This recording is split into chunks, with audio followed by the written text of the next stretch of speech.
Today, I'm going to talk to you about the very best place to start when you want to get organized. Actually, that's a lie.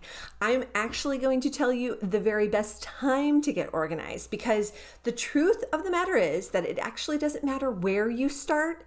It matters when you start, because the sooner you start, the sooner that means that you will be achieving your goals for an organized space. Spaces do not get organized when you're sleeping.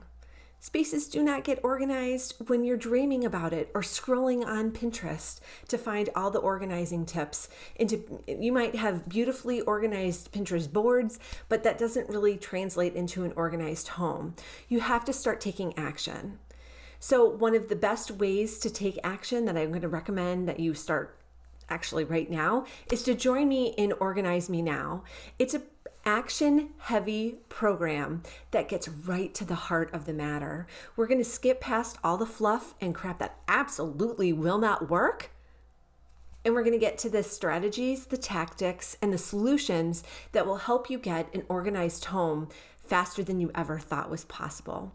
And what's even better is that it is actually cheaper to do this program and more cost effective to do this program than working with an organizer in person. You will get more out of it. You will be able to do it more on your time. I invite you to join me in Organize Me Now today.